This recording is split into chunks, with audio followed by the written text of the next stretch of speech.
नमस्कार. आज आपण बनवणार आहोत जाळीदार आणि गुळाचे अनारसे. हे अनारसे मी रेशनच्या तांदळापासून बनवले आहेत आणि खूपच खुसखुशीत आणि सुंदर झाले आहेत.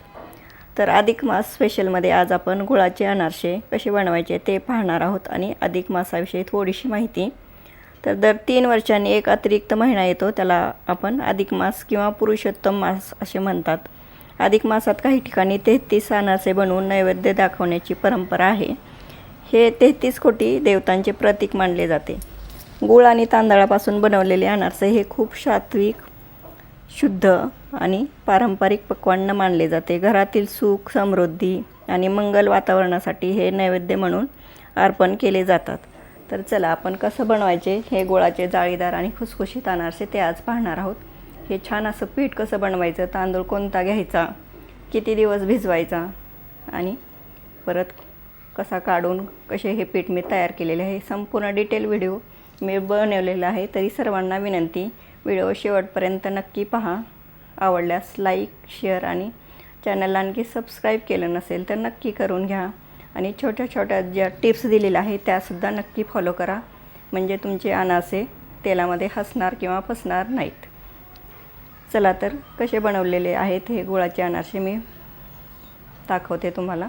तर हा जो तांदूळ आहे तो मी रेशनचा घेतलेला आहे तांदूळ, आणि हा तांदूळ 3 दिवस भिजवून घेतलेला आहे. म्हणजे शनिवारी तांदूळ भिजत टाकलेला, शनिवार, रविवार आणि सोमवार पूर्ण 3 दिवस भिजवून घेतलेला आहे. 3 दिवस पाणी सतत बदलत राहायचं. आणि आता 4थ्या दिवशी आपण हे तांदूळ पाहत आहोत, मस्त छान भिजलेले आहेत पहा. आता ह्याच्यामधलं जे पाणी आहे ते अलगदपणे काढून घ्यायचं आणि दुसरं स्वच्छ पाणी ह्याच्यामध्ये परत घालायचं. थोडंसं असं हलवायचं, जास्त नाही अलगदपणे, आणि हे पाणी जे आहे ते परत आपण काढून घ्यायचं आहे.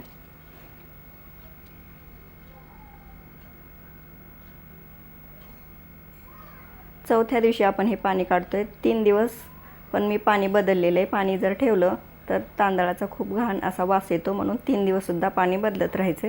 आणि चौथ्या दिवशी हे पहिलं पाणी काढून परत स्वच्छ पाणी टाकून परत ते काढून घेतलेलं आहे. आणि एका पातेल्यावर चाळणी ठेवलेली आहे पुरणाची, त्या चाळणीमध्ये हे तांदूळ नितळत ठेवायचे. हे तांदूळ आता 5 ते 10 मिनटं चाळणीवरच नितळून द्यायचे चांगले.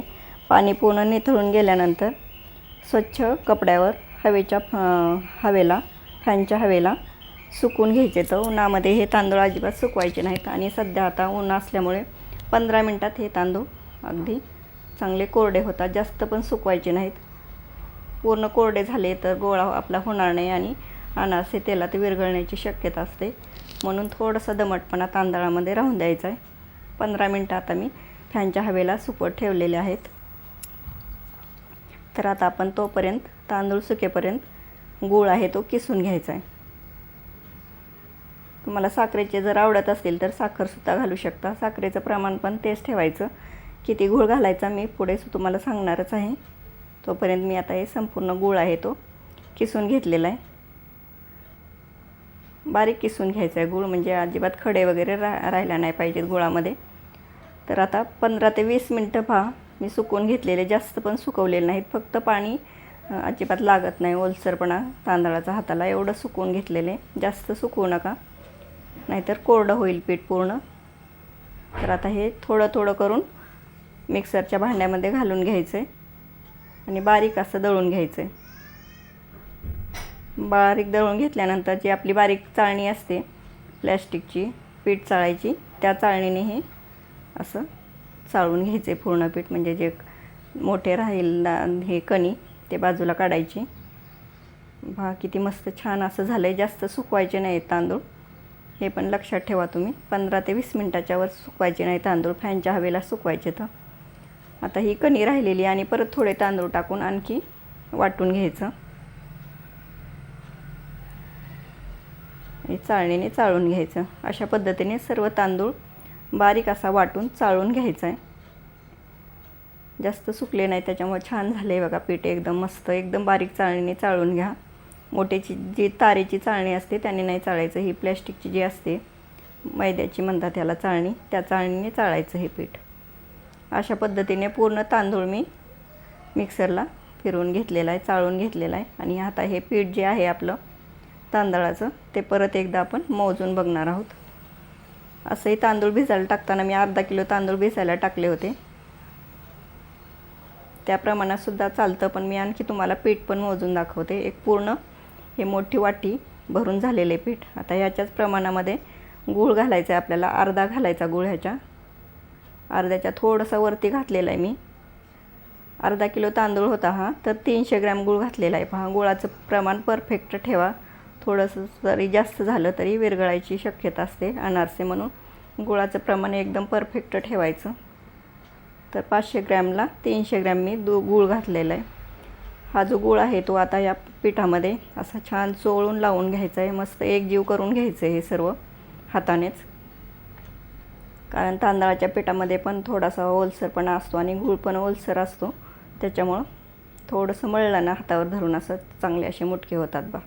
त्याच्यामध्ये दूध वगैरे तूप काहीही घातलेलं नाही किंवा पाणी काहीच घातलेलं नाही, फक्त गूळ आणि तांदळाचं पीठ असं मस्त छान मळून घेतलेलं आहे.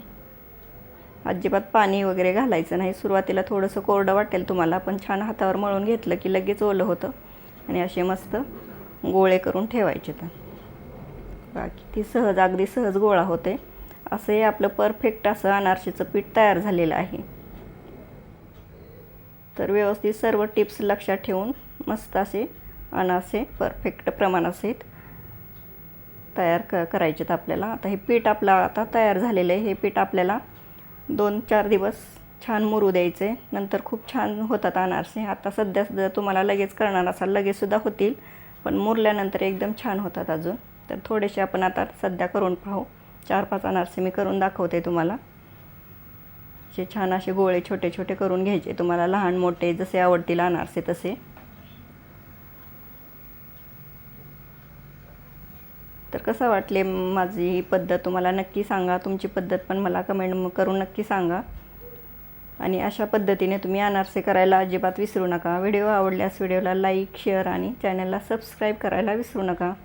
आता 5-6 गोळे असे छोटे छोटे करून घेतलेत मी. तुम्हाला लगेचसुद्धा करून दाखवते अनारसे.